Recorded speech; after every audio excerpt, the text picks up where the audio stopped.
we're live. Oh, and for once I don't have the coffee up in my face. Nice. I'm gonna slide over there. Yeah, get into position. There you go. So how you doing?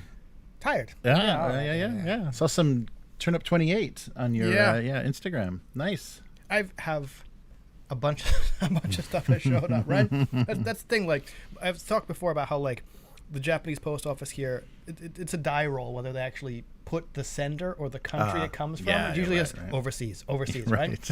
So finally, this one was like, missed a package from Denmark.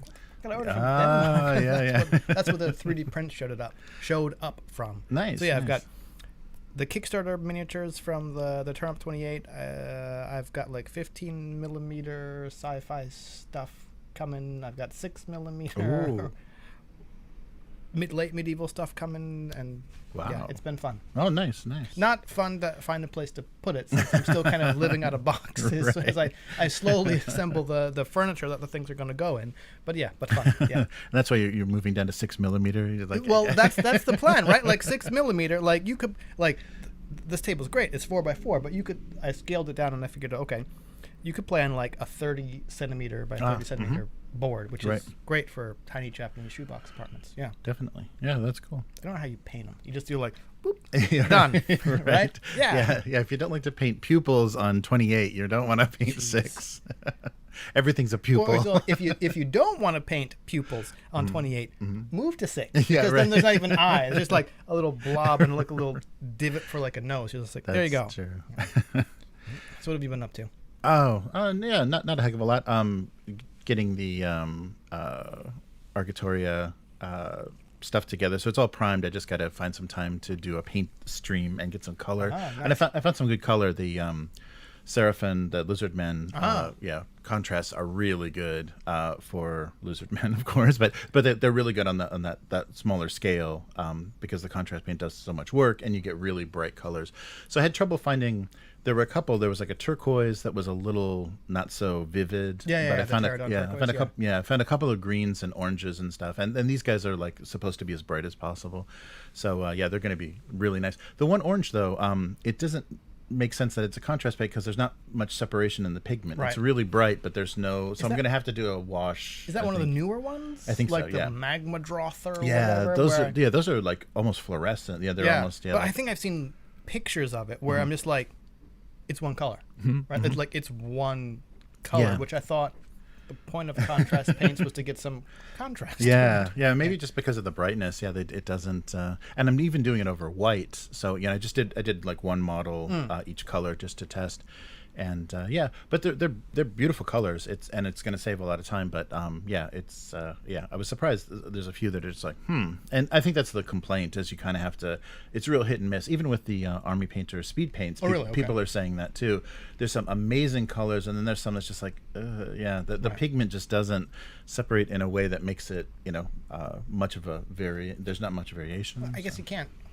Who knows how they make it, but like when I first started using contrast paints on the Warmaster Wood Elves, I was like, fuck, this is dark as hell. I can't see anything. Because I was using it like a wash. I painted everything, and then I'm like, the tree man, let's put some brown on this. And I'm like, and it looks black. Right? But some of the colors, especially like Cygor brown, I'm like, that's not a brown. And there's no, it's maybe the opposite of that magma drawth flesh, where it's like dark instead of light, where you can't really see anything. So yeah, some of them are kind of hit or miss. And I have never gotten... I only got one bottle, but I haven't gotten Apothecary White to like work. Oh yeah, it's an odd one. Yeah, that's gray. Anyway, yes. But how would you get white anyway? Yeah, it's definitely tricky.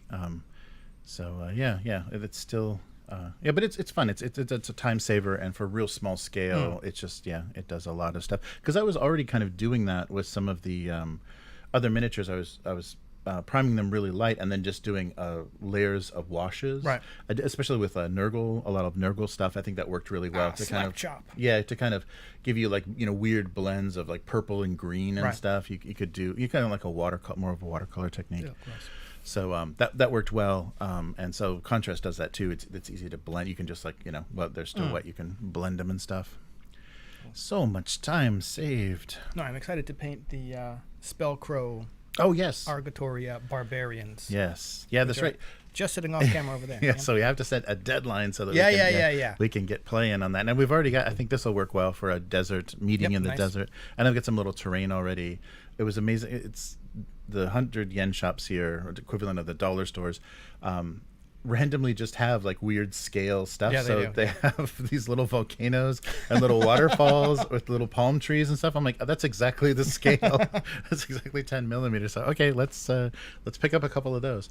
But Spellcrow is doing some really cool terrain, like little huts and buildings and stuff and temples. So they're also producing terrain. But yeah, just for our first match, I got some stuff to put in our way. Nice.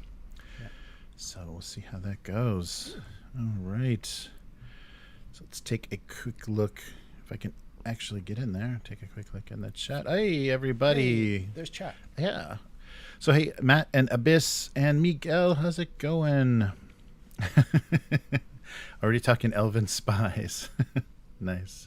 100 yen stores, yep. Nice. Oh, yeah. They've got a lot of crazy... like platform things for, I think they're supposed to be for displaying like cars and stuff, but they work great for terrain. Well, I've also seen like sorry, the hangar, like mech hangar bays that are they're intended for display because you can kind of fold you fold them out into different sizes and they stack in different ways. But yeah, they're mech hangar bays. Yeah, that's amazing. Yeah, I guess because there's a lot of 144 Gundam model kits and stuff. So yeah, that's perfect. Yeah, it's funny, the random stuff that just shows up. You're just like, that's perfect for the hobby. Why would that be here? And that doesn't happen in the U.S. You know that there's not enough geek buyers working for these dollar stores to make that happen. But yeah, there's really good terrain stuff, like those walls that I used to make our bridge, those brick walls. Those were just 100 yen, like random. I don't know what they were intended for. Yeah, but, that's just, I don't know. They work well for terrain. Just corkboard stuff. Yeah, It's a lot of random good stuff. Nice. So good to see everyone. Still awake, yeah. Oh yeah, and Matt says congrats on the writer credit. Oh yeah, hey. That's great. So that was a while though. That was a while ago. Yeah. I mean, it just kind of. I'm incredibly thankful that I got that opportunity to write. It had almost gotten to the point where I had just kind of forgotten about it. I mean, not forgotten about it, but it just that was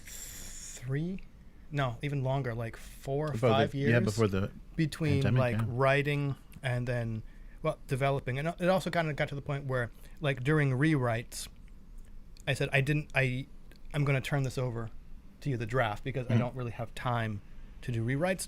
So the people who did do like additional writing and development did a heck of a lot of stuff that in my opinion like made the writing for Spellcraw better. But still, it's just like if you're a freelancer, it was I mean, I got paid pretty early, but from the time you write something to the time it gets kind of like published, you can say, look, I now have credits, can be a long time. Yeah, that's true. Yeah, that's always and yeah, I've had a lot of bad experience with illustration stuff, like being paid like 6 months out, just like chasing them for literally 6 months. Like, well, we really want to push it into this quarter. Can we push it into this quarter? Yeah. So yeah, that kind of stuff. Yeah, it's endless. But yeah, congrats. That's really good. So that was actually pre-Brighthammer, right? When you wrote that? Yeah. Wow. Yeah. Wow. Yeah. That's actually the second, I guess, official writing credit. The first one that came out was I have a mystery in the Monster of the Week Tome of Mysteries. Oh, cool. So I have 2 official ones that I didn't put out myself. Yeah. Excellent. Well, very good. All right, yeah. And so when that comes out, we should definitely link to that. Is it so? It's available only through the Kickstarter? It's available. Or pretty sure it's currently available only for backers who backed at the Cortex Prime additional Spotlights books. Okay. When it is available, I think they're releasing like 1 Spotlight at a time, and they're collecting them into 4 spotlights in each of these 4 books. Okay. So I'm not sure when it's going to get released to the public, but when it does, I'll let people know. Let us know. We'll throw a link up there. That's nice. All right. Well, let's get started. I'm missing what's going on in the chat. All right. So let's do this. All right. Welcome to the Weekly. I'm Jeremy. I'm Chris. And this week on the Weekly, Conan leaves Modiphius, Dreams and Machines, Gloomhaven Grand Festival, Okay. And Renegade Studios is ceasing and desisting. Oh, yeah. Okay. So I'm losing my hope for them and Yep. Heroescape. Anyhow, well, let's get started with, yes, so, of course, hither came Conan the Cimmerian. Hither left Conan. Black-haired, sullen-eyed, sword in hand, a thief, a reaver, a slayer, with gigantic melancholies and gigantic mirth, to tread the jeweled thrones of the earth under his sandaled feet. Yep. But no longer at Modiphius. No longer at Modiphius, yep. So it's a shame. They were working with the Robert E. Howard estate or whatever, so that what they were doing for their source books and everything was very approved and very legit. Yep. But now it has resulted in I think they're calling it last of the line, what are they calling it? End of the line clearance sale. I mean, it's okay. I don't know why why Modiphius no longer has the license. Maybe just somebody else bought the rights to the Conan and just kind of. It's going over to Monolith. Monolith. Yeah, the ones that do the board game. Right. So yeah, they're now going to produce an RPG. So probably, I hope not 5e, but definitely not 2D20. Yeah, because that's proprietary. the Modiphius one is what? It's Conan. Mm-hmm. Something like Adventures in an Age Undreamed of, something like right, that, yes. right? The 2D20 one. Yes. And I actually appreciate Modiphius naming this what it is, an end of the line sale. Like, right, Mm-hmm. we don't have the line anymore. Right. After a certain point, we're not going to be able to produce this stuff anymore. So, yeah, I think I bought the Humble Bundle, where it was like I'm pretty sure it's a PDF of like everything. Oh yeah. Right, because we were talking before about how I was slightly more impressed with John Carter of Mars than the Conan 2D20, Right, just because then how Conan 2D20 seems kind of traditional. Yeah. But I still am interested in it, and I'm still interested in Conan. So yeah, I bought it. But I think some of the physical books were or are going for as little as like £2. They're very right? cheap. Yeah, most of them are sold out, but there's some random stuff to fill in, and also some special releases, some free RPG day, like physical books and stuff that they produce that are available. Shipping's a little dear if you're not in the UK or the US. That's why I didn't buy them. Yeah. I was like, ooh, $2, £2 for a book? What's the shipping? Yeah, shipping was brutal. Yeah. But yeah, everything's pretty much picked over, but there is a digital bundle of everything. So I think £24, and of course there's no shipping, and you get everything. Yeah. And that'll, I think, unlocks through drive-through. I think that's what I got, yeah. So so there's still an option if you want to pick this up, and there's also a free the quick start adventure is still for free on that site. This is all going to be available until June 30th, although I'm not sure I'm trusting Modiphius anymore, because they said last summer, no more Siege of the Citadel, no more Mutant Chronicles.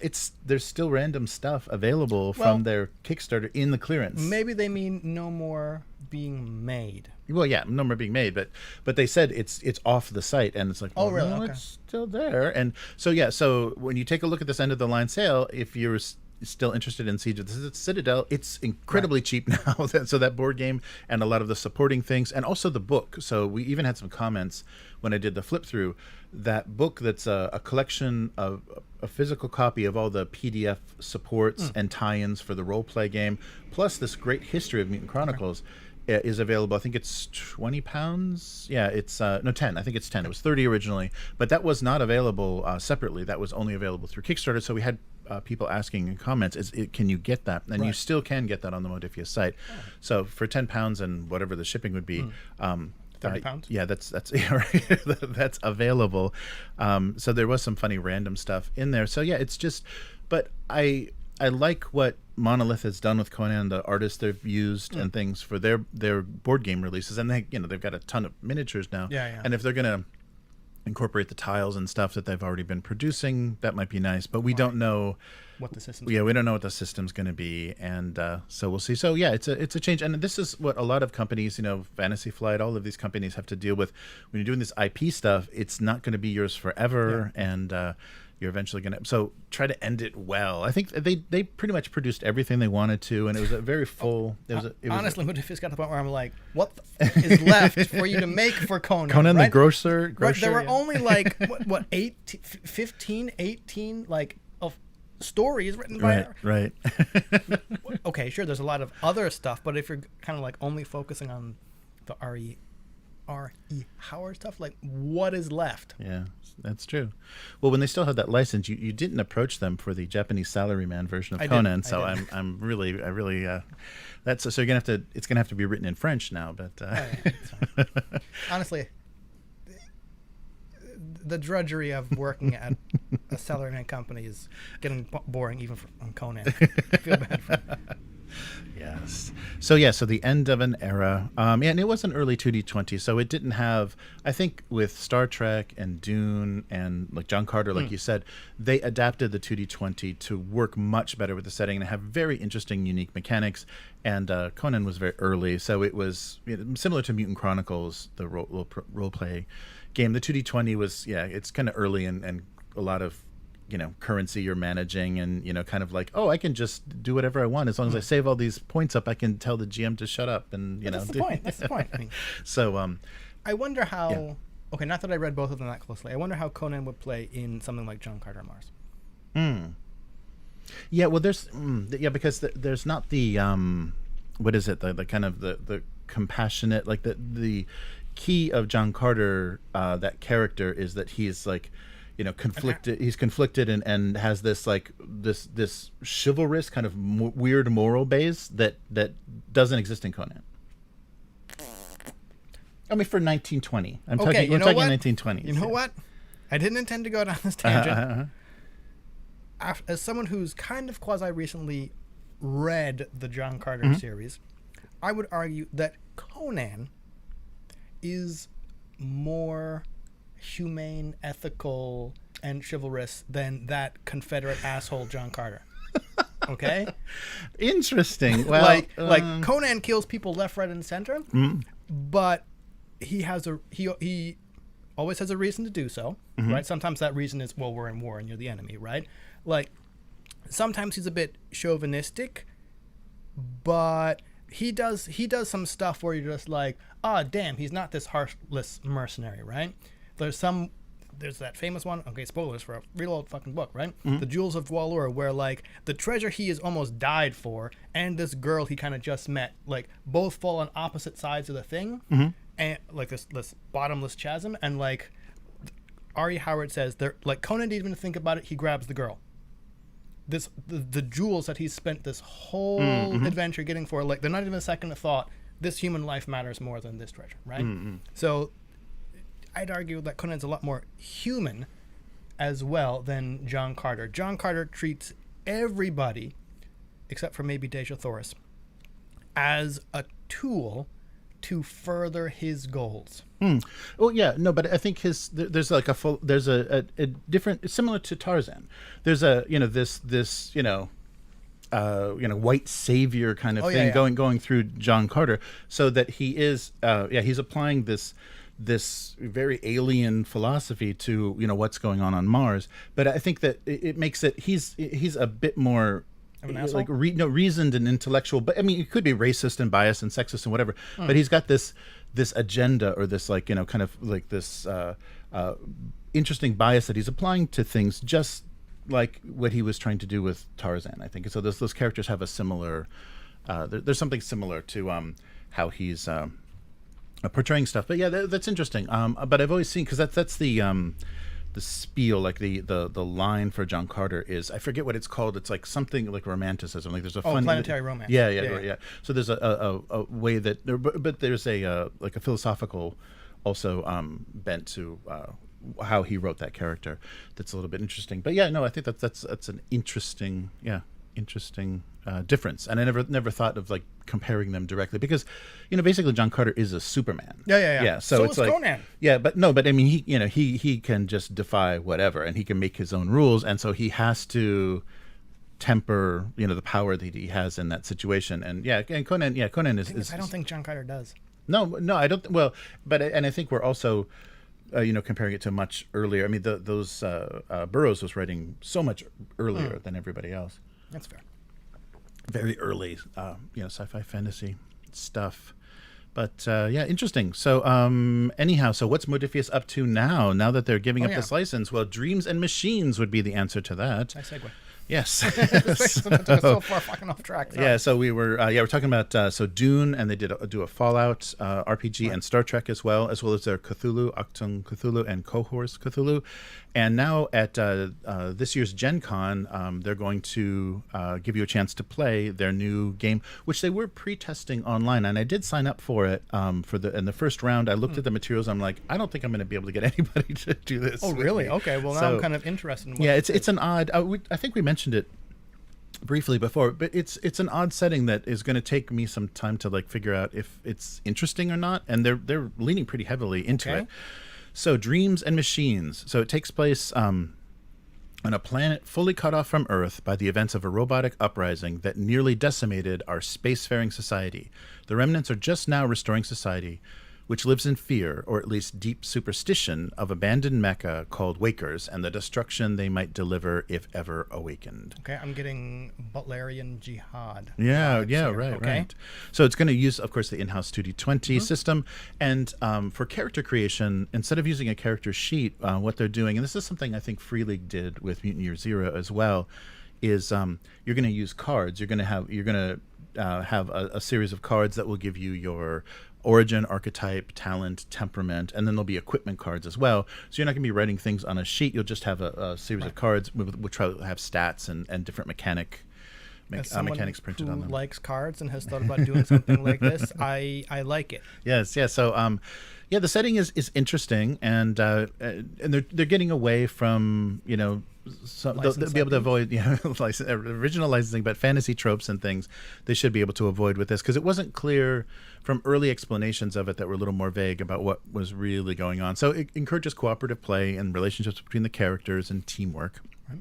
And they're also talking about a system in it called the Weave. So it's essentially like 3D printing in this advanced situation, systems and UIs of the ancient world, and it allows you to amass knowledge fragments, resources, and ancient records that can be sold for money or used to deepen your understanding of whatever came before the devastating war. So if that works as like an XP, you know how it's like some old school treasure is XP. Yep. So it may be something like that. You can decide, okay, we have this 20 points of knowledge or whatever. I can apply it to my character, or we can get money. We can spend it. Spend it as money, as a currency. Interesting. Yeah. Okay. Still not really sure what the setting is, because this could be like Thundar the Barbarian, right? Level of tech that you're kind of at, or it could be like super science fiction, right? Right. And I'm not sure. Either way, with the money, it kind of sounds like ciphers and the cipher system a little bit, right? Because that was very much a disappointment. And I don't know.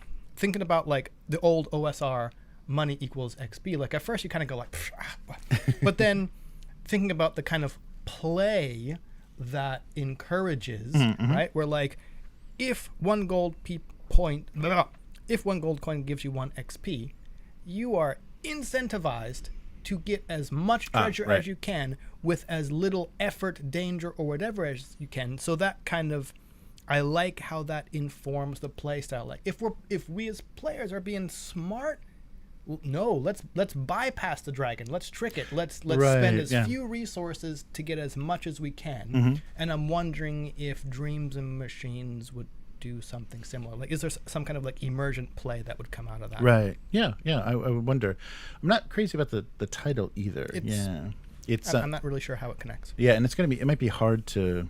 Their search engine optimization may be a little lacking with this, but the artwork has been interesting. It's that kind of that you see these sleeping titans in this world and stuff. Okay. So it's it looks interesting and evocative. So I'm not sure, exactly, but it's coming out soon. So it will be shipping out. The starter box will be shipping out in August after the preview at Gen Con, and the full game for the product the launch date is yet to be revealed. But that's their next big thing, and the thing that they're going to own. So I think that that helps, because everything else is licenses that could expire. Was there any indication of, and I'll have to go check this out myself, any indication of what the PCs do? Yeah. Because the setting, the setting sounds mildly interesting, but like, how many times have I come up with like, oh, this sounds like an amazing setting? And what do the characters do? No Right. clue. Okay, Yeah. scrap that idea. Yeah, so yeah, it almost sounds like, a combination of treasure hunting and like history, like digging up history. But yeah, they don't say as far as like what an adventure would be, because there isn't details. I'm sure there's an adventure included in the starter set, but they don't say in this first adventure you're asked by some merchant to do something. But Fetch quest. Yeah, right. Get 9 of these and come back to me. But anyhow, yeah. So yeah, we'll see if Modiphius has some luck with this. It would be nice to see them establish some original IPs, Right. like they're because they push their Cthulhu stuff, pretty hard, and they have that, they own that, and they're not going to lose it. But yeah, so we'll find out in August how this starter set looks. So I noticed you came from work, but so you're wearing kind of Japanese cool biz, business casual. Notice the no tie. Yep. Yeah, but I imagine that you'd be dressed much more much more elaborately, like maybe some silk scarves and some colorful banners and things, because it's the middle of the Gloomhaven Grand Festival. I was wondering where that was going. All right. Nobody told me. Dress appropriately. So I don't know, I because all of these things were announced. Like we said, we heard Gloomhaven 2.0 and the RPG, and a ton of minis are coming. Well, let's just put them in one giant crowdfunding thing and yes. Okay. So yeah, and this is our first, because Gloomhaven already said, we're going to support Backerkit. We're going to get off Kickstarter. This is a huge $2 million minimum. Their goal is $2 million for this campaign, and it's basically everything that they've ever done Gloomhaven-related is available. Okay. So it's like, wow, okay. I mean, thankfully you can pay like $30 and get the RPG rulebook, which is the thing I want to see. But also people are saying, why are they so secretive about this? Hopefully they'll have like an actual play or an explanation. They're saying during this month of this campaign, there's going to be a ton of live streams, and kind of the celebration, the Grand Festival will go over everything, the changes for Gloomhaven, more support stuff for Frosthaven. And so everything that if you didn't support the Kickstarter, now's your chance to get it. Plus all the extra stuff that was produced is going to be available as add-ons regardless. So on Backerkit, you will have access to the role-playing game for Gloomhaven, Gloomhaven 2nd Edition, miniatures, 700 miniatures for Gloomhaven, because basically they're replacing every cardboard stand-up in both games, or in all games, including the expansions, and everything that they've created is going to have a miniature now. So 700 miniatures. Provided, are there different levels to get it like at STL level? Oh, that's a big thing, because Gloomhaven's been out long enough that people have been frustrated. Why aren't there miniatures for the monsters? And so the digital artists and Patreon, with their Patreons, so all of that stuff there's already miniatures out there as STLs. So people are saying, we've been waiting so long for this, and you're going to make us pay like $350 to get all of the access to all these miniatures. I already have most of these. I've already printed most of these for what I've been doing. So people have been resourceful. So they're saying, why aren't these STLs? And it'll be interesting to see if that so they're not. They're so not. They're physical.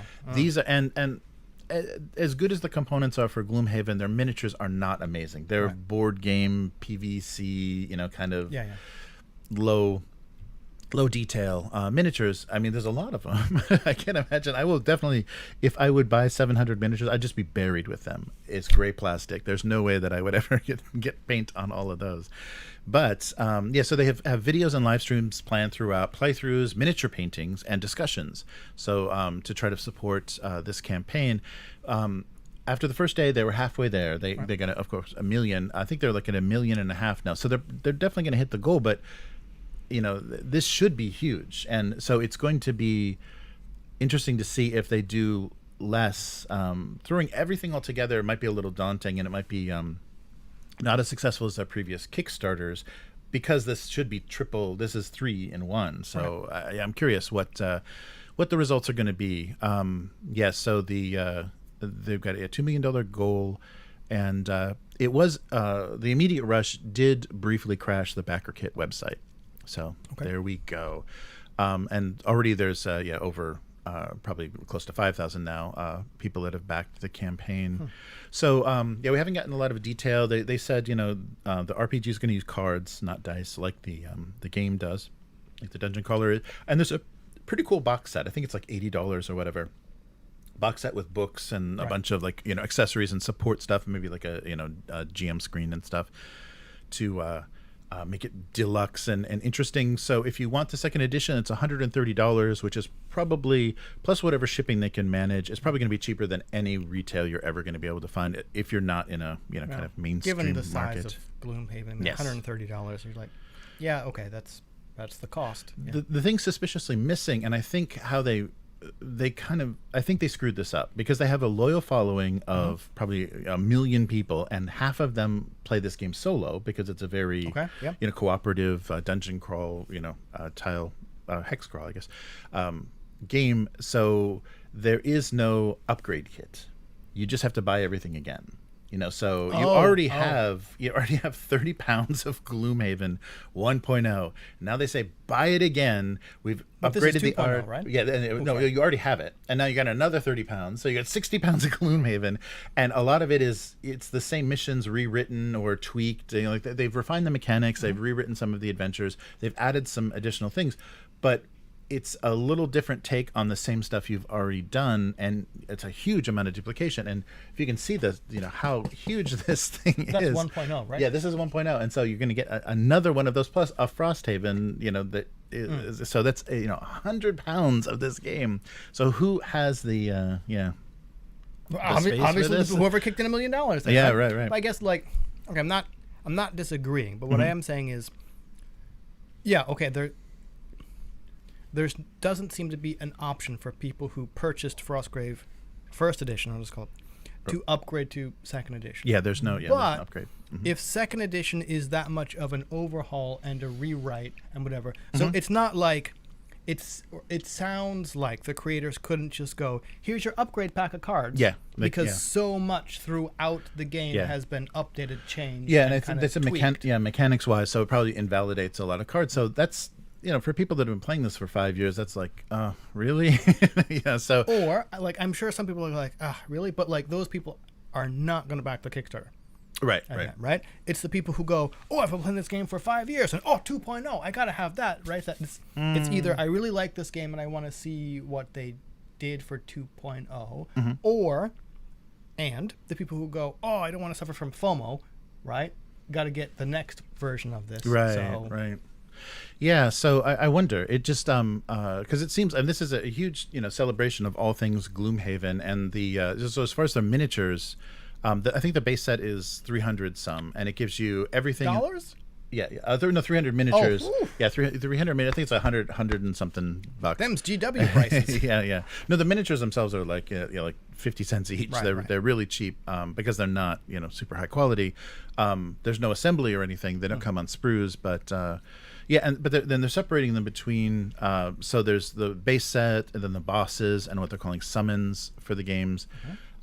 So all of those things are covered, and plus all of the things, other miniatures for Jaws of the Lion and all Frosthaven as well. Okay. Yeah. So these are all being replaced. Yeah. So it's a lot. It's a lot of miniatures, and they're doing them. It looks like they're going to go to retail because what they're presenting on the page is like the vacuum form trays with the little miniatures in a little windowed box. So it does look like they're going. So there doesn't seem to be a heck of a lot of incentive. I didn't see anything that said Kickstarter exclusive. So if you don't back this, they're probably going to still be available through retail because they go pretty heavily to retail with this game. So we'll see this stuff around, and so if there isn't a lot of FOMO involved in this, then it may be. So hopefully, maybe their special box for the RPG is only for this campaign or something, because otherwise it's like, maybe. So people are wondering if this campaign is actually going to break the Avatar Last Airbender record. What was that, 13? 9.5 million. 9.5 million. Yeah. So and beat so this will be the biggest board game, and if it is, I hope great success for them, because instead of 10%, it's only like 3%, 2.5% or 3%. Yeah, the Backerkit is taking. So they're keeping much more of that. Much more of the pledge money. As they are keeping much more of the pledge money, if it does break the Avatar record, let's hope they get paid better. Oh yeah, than the Avatar writers did. Yeah, right. So I don't know, and so immediately, I haven't heard negative things about Cephlofair, but of course the comments on any and any crowdfunder will tend to go negative with people that are. So there was one comment that was entitled, never read them. A very elaborate argument: the long wait for disappointment, business approach, and product offering. So basically saying 2.0 seems to be just trying to get people to buy miniatures. And so I'm not sure, and I didn't read the details. So if they are not including the standees in 2.0 and pushing, I'm not sure if that's the case. But it's replacing them all from first edition, but maybe second edition doesn't have them, which would make it a more reasonable box if you took a lot of that card stock out of there. Well, would it make it a more reasonable box? Because then you'd need to have a second box just for the miniatures, right? Oh yeah. No, but, I mean, but the thing it's that's true. It'd be unplayable without the standees. You would just have to say, I'm gonna put my finger here. This is where the goblin is. I mean, this is how old I am. Like, I remember playing the original Advanced Hero Quest. Oh yeah. Right. And it was just the kind of like the round tokens kind of things. Right. I mean, maybe not as nice, but definitely more compact and takes up less space. Yeah, so the comment goes on about why isn't there no expansion? Newcomers can purchase this as a bundle for between $230 $250, but that would quickly get people in, and they're wondering why they're gonna, because a lot of you have to be a pretty hardcore player to probably buy this new version, and it's not really a great entry.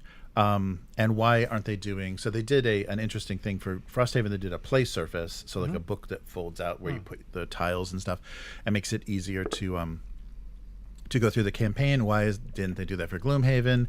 And really the mystery of the RPG. Like, why don't we know more about this?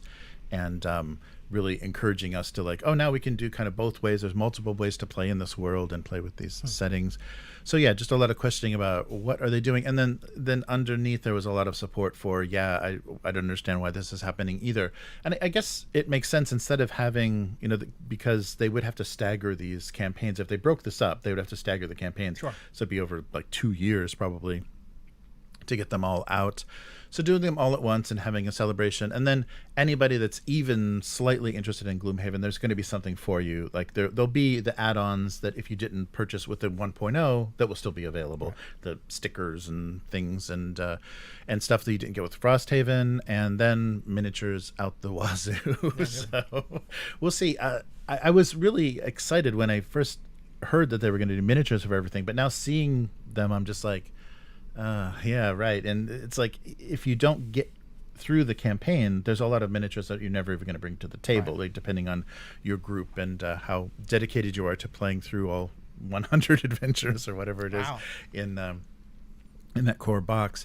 So yeah, we'll see how successful they are. I mean, backing the first Gloomhaven, I had a lot of good response. This is early days for Cephlofair, but Isaac was like super like hands-on dealing with the Kickstarter and stuff. So it was nice to have that kind of reaction from a company doing such a big project. But now this is getting really big. Well, they can't be that hands-on anymore. Yeah, right. So things have definitely changed. So yeah, I definitely wish them luck. It's an interesting setting, and I'll definitely be backing for the RPG. I'm really curious about it. And I want to see those rules. And if you've already have so many accessories and components to run that, then why not? Sunk cost fallacy. No, it's only $30. That's calling the but right. But or we might just go all in for $550. It's everything. Yeah. Youch. Yeah. I can't imagine. I've barely opened 1.0. I can't imagine 2.0 ever getting even the plastic taken off of it. So yeah, it's interesting, and this will be good, and this will be kind of proof of concept for if Backerkit can support such a huge campaign and keep people happy, and if the it's different. It's different from Kickstarter. Like, you already have your account probably if you've pledged certain campaigns in Kickstarter, but the way that the comments and everything work and the notifications, it's a little bit different. So it doesn't feel quite the same. So we'll see how happy people are with that, with the communication and interaction, and how well they can voice their grievances, and how well they can moderate the ugly comments and stuff. So we'll see. So good luck, Cephlofair, and we'll enjoy the festival. So I hope to see you in costume at some point. It is a grand festival this month. Okay. Yeah, so I guess on the coming weeks we'll have some updates depending on how if this thing totally derails. And the festival's done. Yeah, right. It ended in a bloodbath. And finally, Renegade Studios, who we mentioned are taking over the resurrection of Heroescape. We don't know. Re-resurrection. Re-resurrection.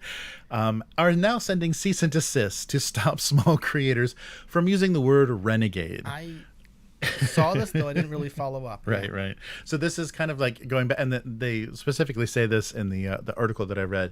This is like Games Workshop, trying to Trademark Space trademarks. Yeah, the Space Marine or Lone Wolf was trying to. They sent out cease and desist for Army Builder back in 2010. Wow. Yeah, so these generic terms, like people just don't understand. You can't claim a word that has such general use. So The thing is, like, okay, maybe they know that. Mm-hmm. Maybe they're counting on the people they go after not being big enough to defend themselves. Oh, definitely. And they did this in kind of a shady way because they did it on like the final 3 days of this campaign for these guys. So this was was on like some kind of crowdfunding campaign. This was a Kickstarter. So Polyhedral Knights have a game called Renegade City. Okay. It's a tabletop RPG. You play criminals and you use dominoes instead of dice. So kind of a cool concept. Yeah. And they had like a $3,000 goal, and they barely met the goal. That's not a huge campaign. That's not a threat to anybody. Yep.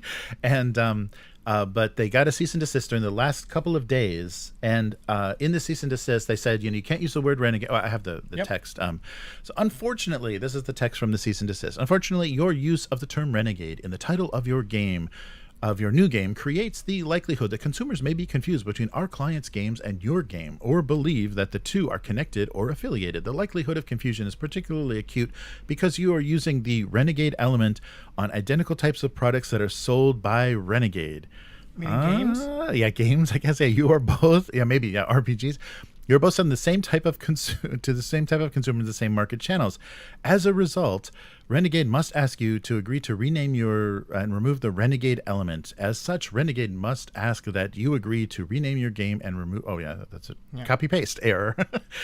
So they're trying to trademark that, and so Mickey Barfield from Polyhedral Knights, the creator of Renegade City, gave a statement. He said, it really caught me off guard and frankly upset me. I was blown away at how they can just think the game title Renegade City will take away from them in any shape or fashion. Mm-hmm. Our Kickstarter is about to end in 9 hours and now we just get this. I'm still pretty hurt over this, and it seems like they're willing to go after me over something like this than what is stopping them from going after stopping another company like Wizards of the Coast from going after another company to use the word wizard because it's in the title of their book or game. So it's creating this weird thing. And somebody in the comments made a really interesting point. If they're going to go after things including the title Renegade that are tabletop RPGs, if you just do a search on DriveThruRPG, there are 300 titles using the word. So they haven't defended this. This isn't like something they're taking out of Well, give them time. Right, give them time. 300 It opportunities. takes a long time to write 300 cease and desist letters. That's right. Well, not with ChatGPT, but so let's make it even worse. So it's pretty pathetic that they're doing this. It doesn't make me think very well. But the thing that I noticed, like taking a look at the Kickstarter page for Renegade City, Polyhedral Knights are not doing themselves any favors because the font that they're using for Renegade City is Grand Theft Auto, the video game, and the art style that they're doing is they're replicating that weird simplified illustration style from Grand Theft Auto. I'm like, guys, that's really similar. So that is, I could see Rockstar going after them for brand confusion more than Renegade because they're aping Rockstar very much.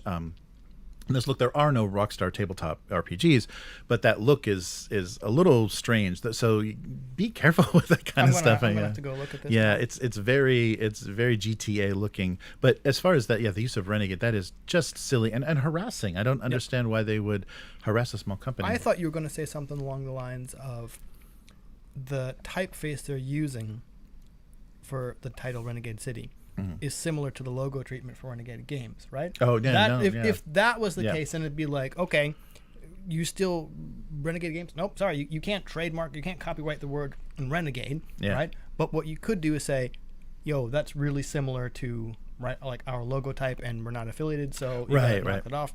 But if that's not the case, well, Yeah, it doesn't look like, it looks like somebody else's trademark, but it doesn't look like Renegade Studios at all. And if Renegade Studios is going to keep doing this, then they'll have to send a cease and desist to Lorenzo Lamas for his series Renegade, which we all, which we all know will, so we don't want that targeted. We don't want that out of syndication. So, this doesn't make me think, and these guys are all, like, Renegade Studios is, working with that license from Hasbro, so they're doing Transformers and G.I. Joe and Power Rangers and all this nonsense. And for them to do this, it's like, I don't. Okay, I wonder. You're reminding me of that. I wonder if Hasbro is involved in that at all. Okay, no idea if that's the case, but like with Hasbro being Hasbro, I could, and if Renegade Studios is taking on a larger percentage of like revitalizing these Hasbro games, maybe Hasbro's like, yo, you got to start go after those little people. Right. Yeah, because if Hasbro, well, that might be a thing. Is Renegade knows Hasbro is thinking about acquisition, so they want things to be as clean as possible. Right. They don't want anything. They want it to be as clean a purchase as possible. It could be that, right? Them going, well, we want to look better for Hasbro, or it could be Hasbro saying, yo, step up. Right. I don't know. So Mikey Barfield, watch out. Pinkertons are coming. I guess that's what we're up to. Making a joke about it, but it's not like that hasn't happened. Yeah, right. Oh man, that's insane. Yeah, so they're just claiming they have to defend it, and that they're entitled to that. So where is this currently? Just Renegade saying they have to defend it? Yeah, I don't think anything has happened. They didn't make the change. The Kickstarter page is still there. It still says Renegade City. So there wasn't a change made. But the thing, maybe I didn't mention that Renegade threatened, is that they're going to, if you're not going to do anything about it, we're going to talk to Kickstarter. And I guess even with the campaign concluded, Kickstarter could withhold funds or something. Yeah, they can withhold funds or something. So it could still be a thing. So if they go to Kickstarter, that's really shady. And there's but a company like Kickstarter, they're just going to make a decision. They probably aren't going to run it through legal, and they're probably just going to make a quick decision about what. I don't really trust Kickstarter to make the right decision. Yeah. So that's going to be frustrating. But we can't keep seeing these. They've got this big Hasbro deal, and they're just going to bully small creators on Kickstarter, which is, the only way these small creators get access to any sort of funding is, using these crowdfunding platforms. So if they're just going to get harassed by the bigger players, and that's what you don't want to see. So One Backerkit, maybe. Yeah, right. Yeah, right. So if Kickstarter does make a bad decision in this, that will then hopefully encourage at least the tabletop community to just say, okay, we're done with you, and we'll I don't think that'll happen. Yeah, well, that's people true. Being people, that won't happen. Yes. So that will wrap it up. So sorry to end on such a bully of a note. Yeah, well, we didn't bully anybody. We didn't, but yeah, that's right. But those renegades. Yep. Yeah. So good luck, Polyhedral Knights. I hope that nothing. I hope that you can not have get to out from under this and not have to change your game. But the GTA thing was not a great. Well, maybe you should change your game. Yeah, sorry. Maybe you should get rid of the Grand Theft Auto looking art. No, they came up with a technique to stylize their own photos to make the characters, but it's like that looks exactly like it. Yeah. So it's funny, and that is an active property. So be careful. All right, that'll do it for this week. Cool. So where can people find you? On Twitter, or I'm exploring Pillow Fort, or so on. All right. I don't know. Until Pillow Fort has, I don't know if it has an app yet. Okay. Until it has an app, it's probably not going to be my primary source, because it's just a lot easier for like Twitter or Instagram to just open the app and And what I want is like a little. I don't want like a Tumblr mini blogging thing. I want like the Twitter micro blogging thing, right? Anyway. But yeah, that's Hivemind, HYVEMYND, where hopefully you'll be seeing some Argatoria Barbarians. Yes. Cool. Yeah, very soon. Yeah, get them washed. They're pretty greasy from the the resin. Yeah. Well, I just had to wash all my Anvil Industry resin stuff. Nice. Almost lost an Exolord torso down the drain, but thankfully Japanese sinks have like that like net. Yeah. I was like counting out all my pieces. I'm like, uh-oh. Why do I only have 8? No. Let me quick go check the drain. Oh, thank God, here it is. Right, found it. Right. Yeah. Wow. Well, you live on the edge. I get these little tubs of soapy See, dishwater. I had a tub. I did that too, but then like, where am I going to dump it? Except, So there was something in the eye. yeah. I, like washed them all off, then like ran them through a strainer. Made sure I washed the strainer so I don't get in trouble from using like the miniature bits in like a food thing. Right. And, like this one, yeah. I gotcha.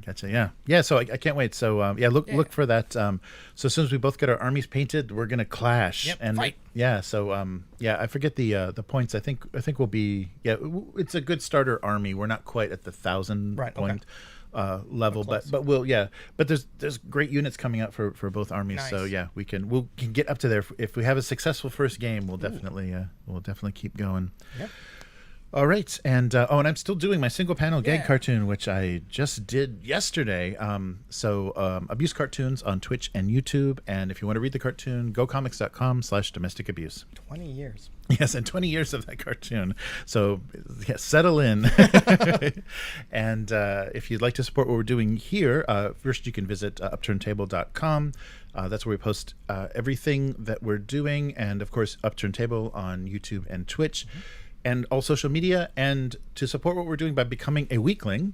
Yes, the strongest of all supporters. Visit patreon.com/upturntable, and that'll let you tell us what you want to see more about. Send us some links to news you think is interesting in tabletop, and we'll try to cover it on the weekly. Yeah. So that'll do it for this week. We'll see you next week. Later, mortals. Goodbye. All right.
All right.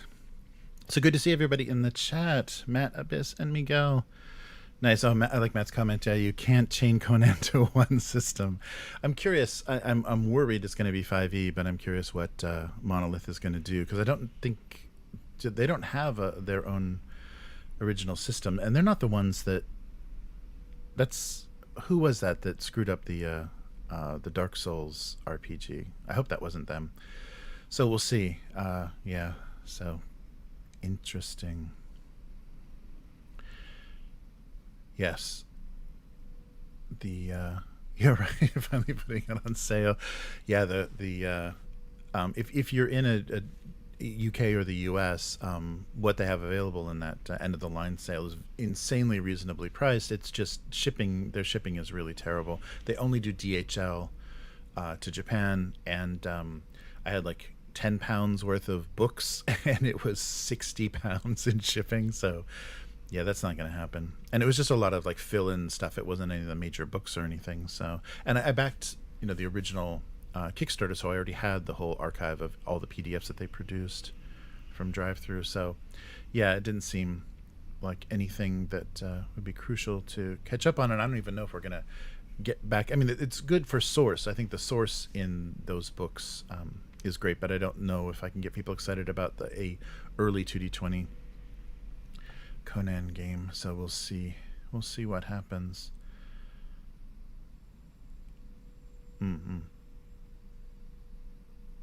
Oh yeah, right, yeah, because they were still producing stuff. So yeah, they must have lost the license a long time ago.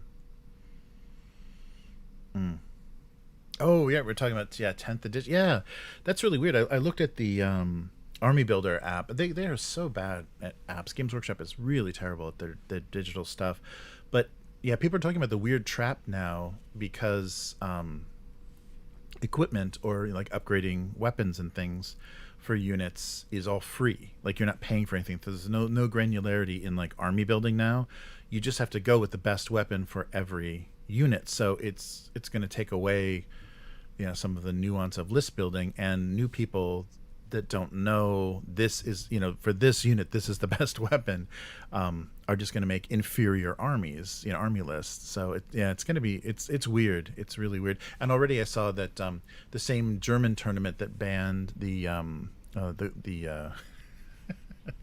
stunties, the whatever, the Votan, the whatever's the clans of Votan, whatever they named their dwarves,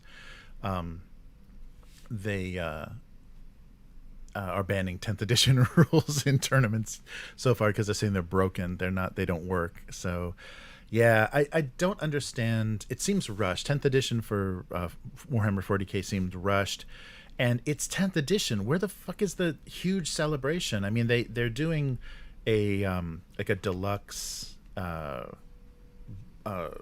book, a deluxe edition of the rule book that has, I think, prints of the cover art for all previous editions. So that's the only recognition that this is like a celebratory, like, this is Roman numeral X, edition of this game. It seems like they would be supporting it more instead of just saying, okay, next one. Oh yeah, 9, now 10, now 11. It's weird they're not taking advantage. And also, and John Blanche retired. There's a lot of stuff that they could have been much more celebratory about with this, and yeah, they're just not. It's very odd. Very odd. Yes, yeah, I was looking at at Death Guard. Yeah, they're insanely an uninteresting army now. I guess people are like less. I couldn't get people very excited to play against my Death Guard army, especially I guess in 8th they were a little powerful, but yeah. So it doesn't sound like some armies really got screwed.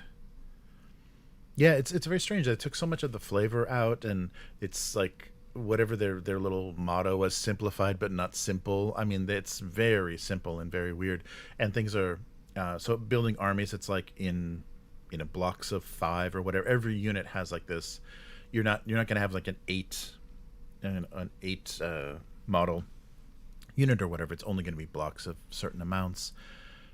So yeah, it's weird. I wonder what the final reaction is going to be. Yeah, it's very strange. Conan is good to the little people. If you're rich or a sorcerer, you're fair game. Nice. Yeah, Conan is he's very anti-magic, isn't he? Very bigoted against magic users. No pity for Stygian spellcasters. I heard from an Origin. Oh, Miguel saying heard from an Origins attendee that there's a chance 2023 is going to be the last Origins. Wow, that's interesting. Yeah, it's just Matt, I think, is reading this too. They were talking about the origin in Game Wizards. They're talking about the origin of early Gen Con and then early Origins, and how it was a little East Coast Midwest battle for a while. That would be crazy if it was the last one. Yeah, but maybe Gen Con has just gotten too large, and if it's getting the full Hasbro support and Origins isn't, then yeah, maybe that would be a reason.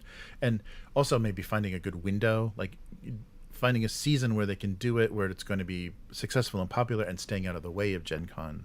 Because it seems to be, I don't hear a lot of people saying, oh, the announcement at Origins. It's always the announcement at Gen Con, the chance to play at Gen Con.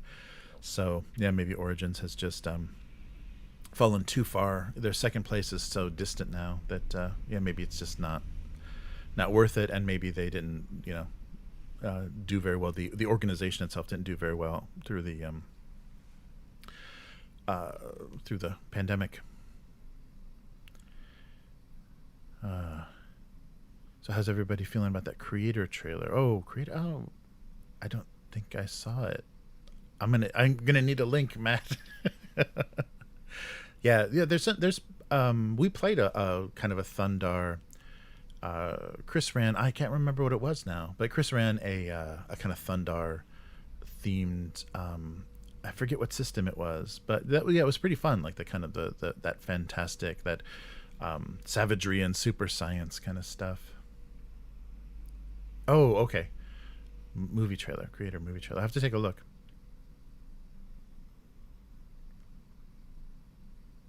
Oh wait, no, maybe I did see this because I think it was out a bit ago. Yes, I have seen. I couldn't remember that. It's not a very memorable name, but yeah, it's the little kid. Like you don't know somebody's saving a little kid, and you don't, and then the trailer reveals that it's a robot kid at the end. I got to go back and watch it again, but yeah, I'm not sure. I'm not sure how interesting that looks. But who's in that? I forget what that was. Oh yeah, Modiphius Instagram ads have pivoted toward the Skyrim skirmish game. Yeah, I keep looking at that. And sometimes like the starter sets and stuff get cheap. The starter set gets cheap, but I don't know. Renegade Legion. Renegade the video game. Yeah, there's so many Renegades. I can't believe Renegade Studios would do that. I mean, but maybe Chris is right. There may have been a reason, a Hasbro-related reason to do that. Because if they are, it seems like that's what every company is doing now. They're just making themselves look pretty. They're just dulling themselves up and putting on a pretty dress to get acquired. Because that's how the founders of the people running the show that's their payday. It's not fun making board games, but if somebody's going to acquire you, that's the payday you're waiting for. Oh, cool. Oh yeah, that's right. You got Thunder Road, and you got to play it this weekend, or last weekend.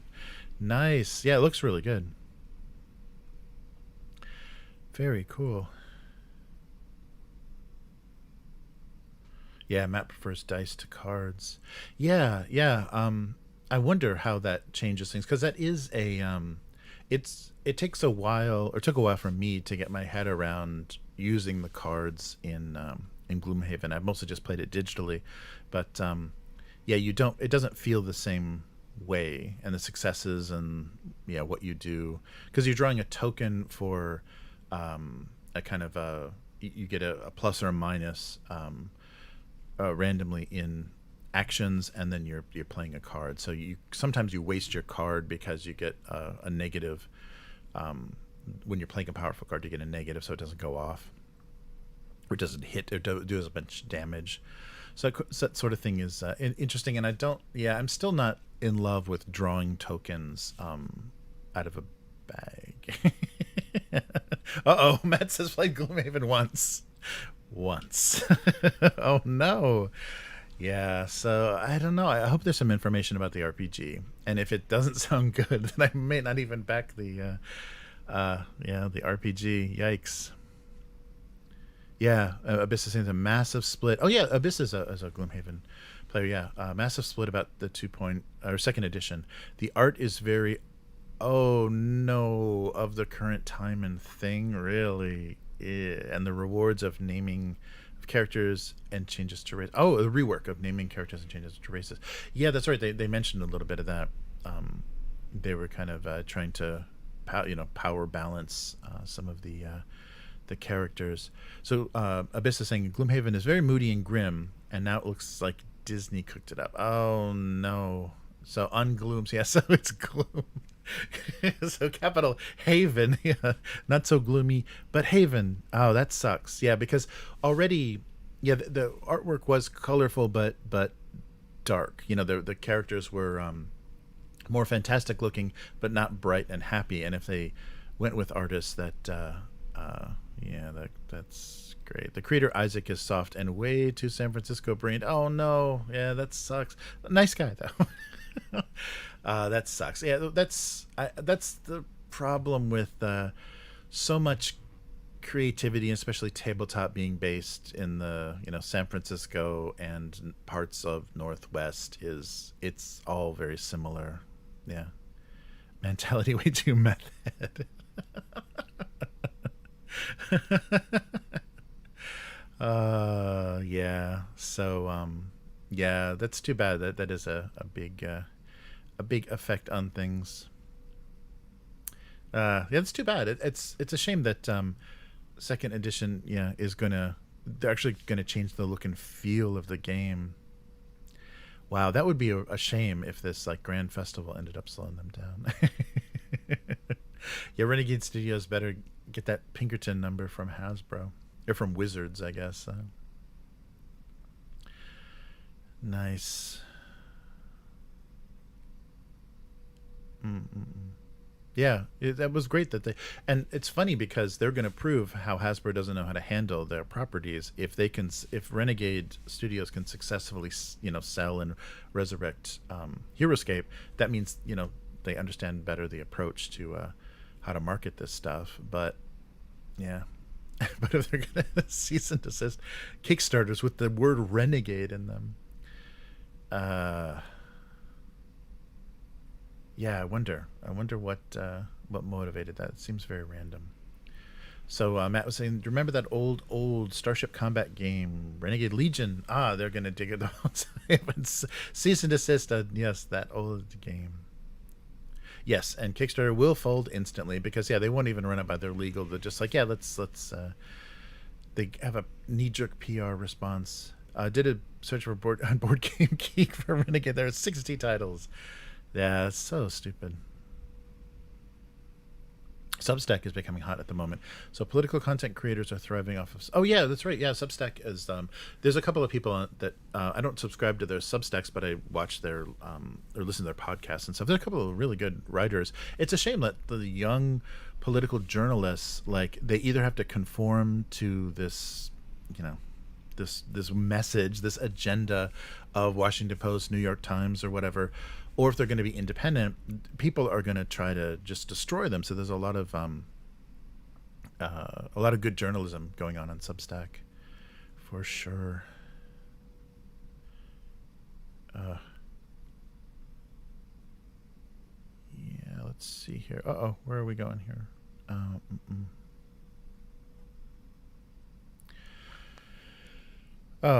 So Google's yeah, right. Yeah, and Miguel saying, as usual, they're hoping they can just bully this small game designer. That really sucks that they would do that, because that's the thing that Kickstarter should be aware of. Even though they're big money, their bread is buttered on those multi-million-dollar crowdfunding campaigns. it should be a platform that protects, small creators, and it was originally intended for small creators, not these people with legal departments. Yeah, that's crazy. So, down to play the new Conan. Yeah, I'm curious. We'll have to see what Monolith does. I thought I heard that they were just going to do 5e. That would suck.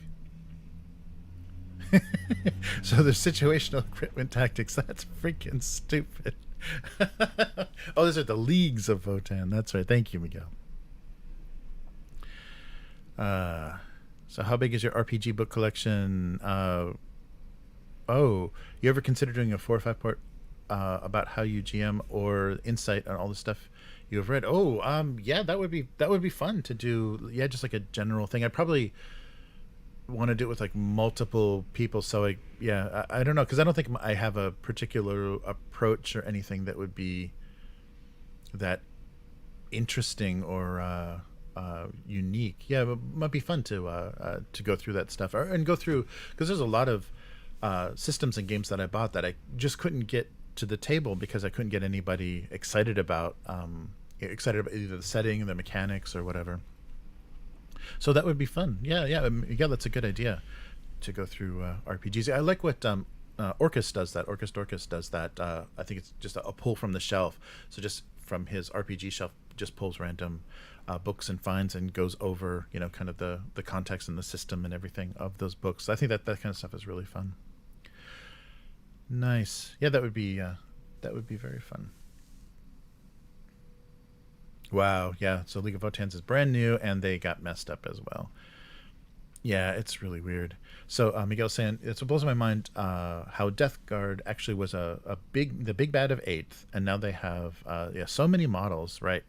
And now they are bland. Yes, but they're so fun to paint. That's the thing that keeps me going. Yeah. People memeing just about taking Marines only because it makes no difference. Yeah, that really sucks that their simplification maybe not what people are interested in. And it's funny that they keep pushing, like, the original rules for Age of Sigmar were such garbage and so not clarified, and they've been refining those, and then they just keep pushing 40k. Everything that they devise with Age of Sigmar, they just also copy and paste that into 40k, or as much as they can. They should make those like very unique games and have them play very differently, but instead they're just like kind of this anodized version where they're just taking the rules that they think are working in a much less popular game. I think 40k must destroy Age of Sigmar in sales, so I don't know why they would take their kind of golden goose and like, let's make it like this more unpopular game just because it's easier. I don't know, maybe it helps their release schedules or something. Yeah, but the uniqueness, I loved the slow trudging, murder machine of Death Guard seems to be gone, and they've taken the flavor and kind of like, I can see mechanically what they were doing in some cases, but they're hiding. It's losing a lot of the feel of any difference between armies because they're hiding mechanics in certain ways. Okay, that's -1 to this or -1 to that, but it doesn't feel like it did when you had bigger effects or bigger mechanics that flavored the armies. So Matt's saying Origins has always been the gamer-friendly option for people who want to go to a big con but actually play games. So Gen Con is more of just the market at you kind of thing. Yeah, that's funny. Yeah, and Miguel, you're right. Yeah, they're keeping all the good stuff for the codexes. Yeah, because they're just releasing indexes and stuff now. So it's just like 8th edition when they did those index releases, and it was just garbage. It was just an unbalanced garbage, but they spit it out because they knew people would be angry. They had to wait for their codexes. So they just did it to control people. And that's what I'm thinking too, is they're saying, the rules are simple, but as the codexes and their seasons or however they're going to run this, that stuff comes out, the different parts of the campaign, they're going to do the same thing what they did with 8th and 9th, and just like totally overcomplicate it into a nightmare and make you have to buy so many books to have exactly what rules your army is your army is running that, yeah, it's just nonsense. And if they could just centralize it, digitally in an app and make it make sense that you didn't have to pay a lot of money for, but they'll never do that. So yeah, 10th is just gonna fall apart into nonsense again, even though it started so simple and refined or streamlined. Yeah, I think you're right, Miguel. Yeah, all the good rules are going to be in the codices that are going to, not even in this 3-year life cycle, they're barely going to even make it out. I hate, just like there are people that their armies wait, they get their codex at the very end of every cycle. That sucks. Yep, keep in all the good stuff and play, and have the FOMO still go. It'll be fun. GM roundtable. Oh, yeah. Ask me anything type of thing. Oh, Matt, that would be fun. Yeah. And I think so that would be fun to get I think people that have different approaches. So I think Chris and I do things differently, and I think Matt, you would be another good example of, like, I think those would be 3 different enough approaches that might be really fun. Yeah, like a roundtable thing might be really fun. Yeah, if we could get that going even remotely, that would be great. The best part of DG, the Legionnaires come in boxes of 7, and the units are either 5 or 10. Yeah, right. That's right. Yeah, perfect. It's like the hot dogs and buns thing. It's like you could get 8 hot dogs and 7 buns or whatever. Yeah, right. Yes, got to buy more boxes.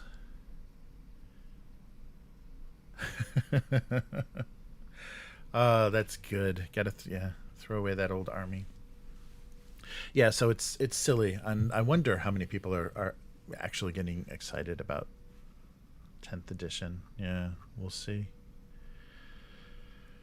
I don't know. And that's, and the release that they did, that starter set that they did, I don't like, if this is going to be the new way that they do things. I think that's very strange to do a starter set and have a rule book themed with a cover themed by the starter set, and then do the regular release after that, because now there's 3 weird versions of the rule book floating out around I don't know what they're doing.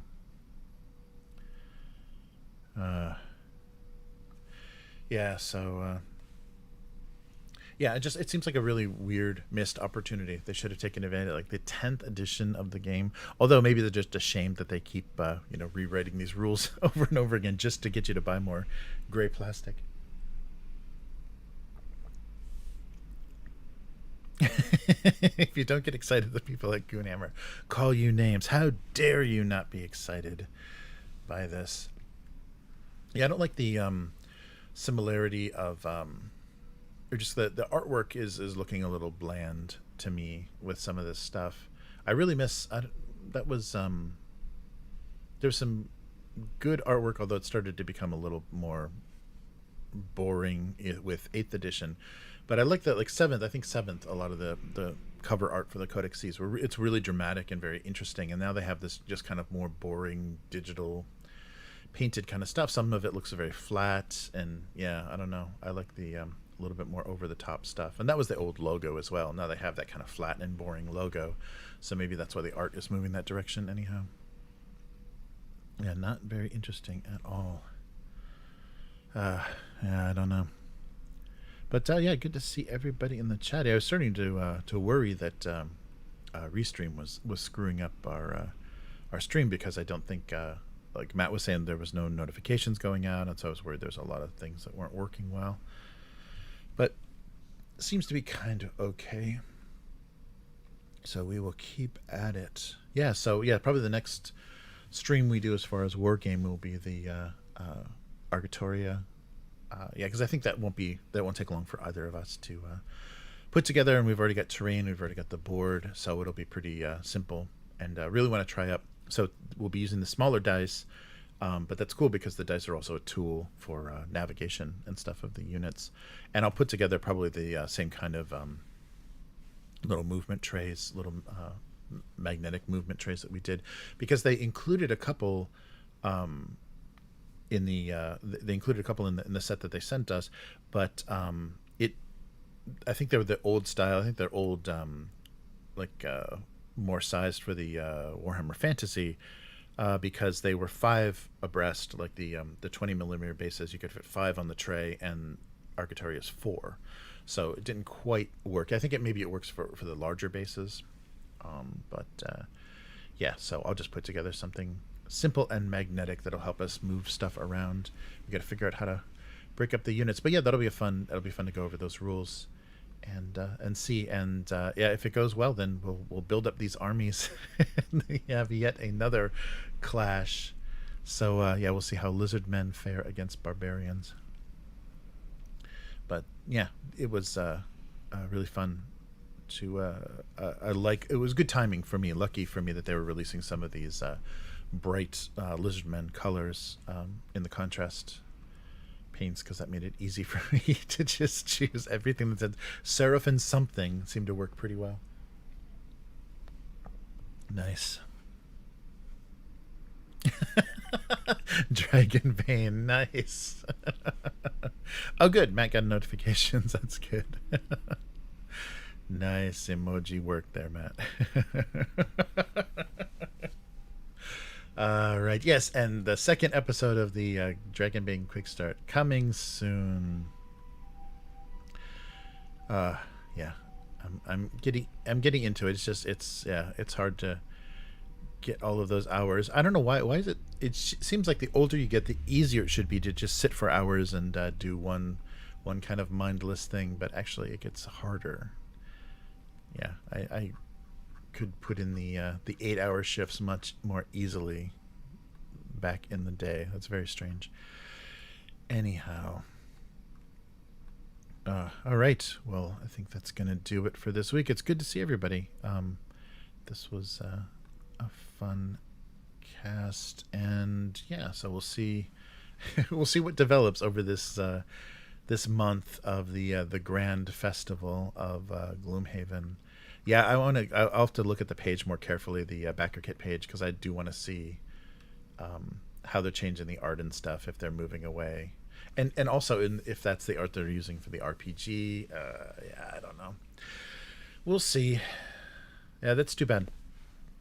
It's too bad if this is this is not successful. Although I think such a huge crowdfunding campaign is a little odd choice. I mean, they should be considering themselves very fortunate, very lucky to have been able to produce Frosthaven during the pandemic and successfully ship it, without any huge complications or huge problems. And now to be pushing their luck with this like triple release.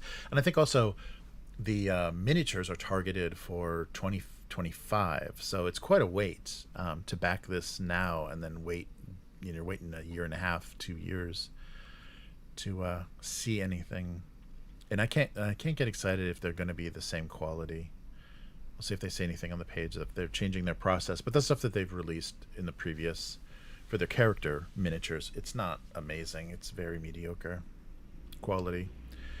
So we'll see. And no STLs. I think they should support the STL community. But then they're undermining.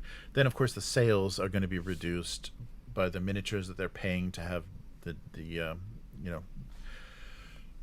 tooling the molds and everything for all those miniatures in China is going to be they're not going to make that money back as easily. So I don't know, 700 miniatures though, is that really necessary? Yeah, I don't know. I'm not being I thought I'd be much more heavily pulled into this because I've got the tiles and now I just have the miniatures and then have the art, but I don't think I might even get the RPG on the table. We'll see. But all right, everybody, take care, and we'll be back again next week. So thanks again, and see you next time. Goodbye.